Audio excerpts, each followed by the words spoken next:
Hi, my name is Carter Houts. I'm 22 years old and I love to read. I decided to start this blog because I needed a way to express myself that didn't have me standing in the shower sounding like a crazy person. This is different. I'm talking to an audience. I'm starting this episode with something I love because I want to be able to share the way I feel with others.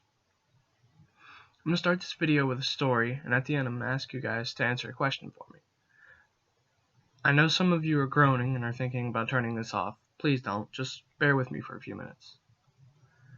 When I was a little boy, I loved to read. I had an active imagination. I still do. It's just evolved a little more. The reason I say that is because whenever I would read a book, I would try to immerse myself in the world.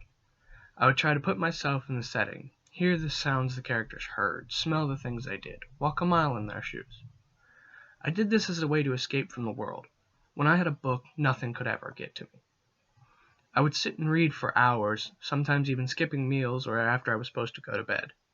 As I grew up, I kept this habit and continue to go further and further with it to this day where I can sit here and say I have well over 300 books in my collection. I don't say this as a jab at my childhood. I know there are children out there who have had way worse childhoods than I ever did. I was picked on a lot as a kid. I didn't really have a lot of friends, so I started making my own. I would choose a book and just try to lose myself in it. I made adventures in my head, and by the time I was finished reading the book, I had a whole memory. I knew it wasn't real, but to me it felt like I had done those things. I felt like the king of the world. Usually this is the part where people would look at me with pity, but I'm the one looking at them.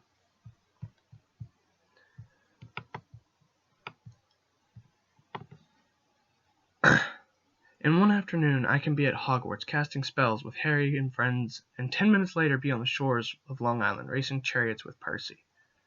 A quote from one of the Harry Potter books that I love, I won't say which one because spoilers, is this: "Don't pity the dead, pity the living, and above all, pity those who live without love." That's how I chose to spend most of my time as a kid. I didn't go play sports or go to fancy places or even go hang out with friends. I read. I'm blessed to be able to create a world around myself to shut out all the pain, hurt, and anger. I feel and have felt this anger I feel and felt these things at the world because I've learned to love them, and I understand now how they're a major part of life.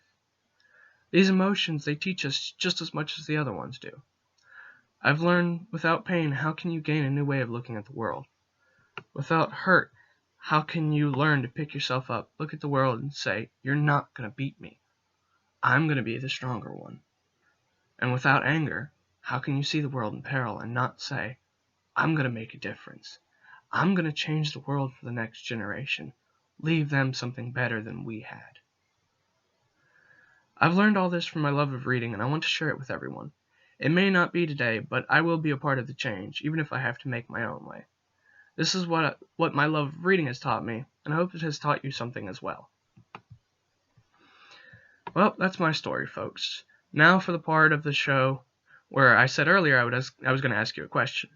A couple weeks ago, I had a friend who posed a very good question, and I want to see how people will answer and react. I do not want, nor will I entertain any negativity to anyone, and if I see it, you will be dealt with.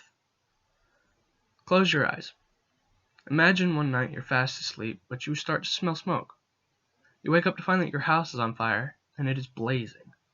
You have just enough time that you can take one thing from your room and run out the door. So you stop and you look around. So many memories, so many useless trinkets you never really needed. What's the one thing you grab knowing everything else will burn? For me, it's my books. Now I know I can't carry them all, so I grabbed one of the first books I ever bought on my own. Because with that book, I can remember my whole childhood, all the adventures I had, all the places I went, and from there create new memories. Now I'm going to ask you the question. What's something you love more than anything? It doesn't have to be your family or your friends. It could be a hobby you picked up, maybe a book, maybe a game. Just something you're passionate about.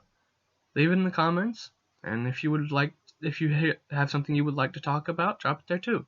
I'm always open for new ideas. We'll see how this goes.